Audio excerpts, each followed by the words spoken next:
பிரியமானவர்களே, வாழ்வின் வெளிச்சம் வேத வசனத்தின் மூலமாக உங்களை சந்திப்பதில் மகிழ்ந்த மகிழ்ச்சி.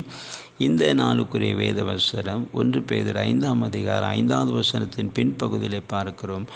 பெருமை உள்ளவர்களுக்கு தேவன் எதிர்த்து நிற்கிறார், தாழ்மை உள்ளவர்களுக்கோ கிருபை அளிக்கிறார். பிரியமானவர்களே, இந்த வசனத்தில் ஒரு காரியத்தை தேவன் நமக்கு உணர்த்துகிறார். அவர் கிருபை அளிக்கிறார்.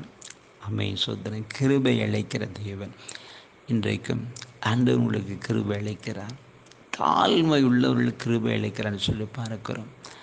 தேவ சமூகத்தில் நம்மை தாழ்த்தும் பொழுது நமக்கு கிருபை அளிக்கிற தேவன். இந்த உலகத்தில் வசனம் சொன்னால் நிர்மூலமாகாது இருப்பது உடைய கிருபை. அவருடைய கிருபை.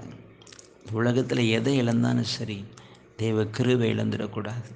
அதை பற்றி பிடித்து கொள்ளணும். அது நம்ம வாழ வைக்கும், நம்முடைய வாழ்வை வளமாக்கும். அவர் நமக்கு அளவில்லாத கிருபை அளிக்க வல்லவராக இருக்கிறார். தாழ்மை உள்ளவர்களை கிருபை அளிக்கிற தேவன்.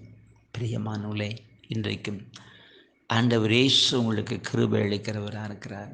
அவருடைய கிருபை பற்றி பிடித்து கொள்ளுங்க, வாழ்க்கை செழிப்பாகும். நாம் ஜெபிப்போம். நன்றி தகப்பனே, இன்றைக்கு வார்த்தை கேட்கிற ஒவ்வொரு பிள்ளைகளுக்காக ஜெபிக்கிறேன் சப்பா.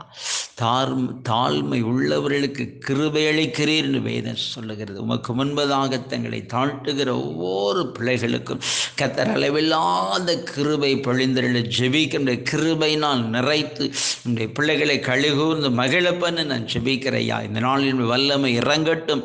இன்றைக்கு என்ன நன்மை எதிர்பார்த்திருக்கு, அந்த நன்மைக்கான வாசலை திறந்து கொடுத்து நம்முடைய பிள்ளைகளை அற்புதமாக நீங்கள் வழிநடத்தி ஆசீர்வதித்து காத்துக்கொள்ளும். சிற அன்பு காரணங்களுமை துடிக்கிறோம்.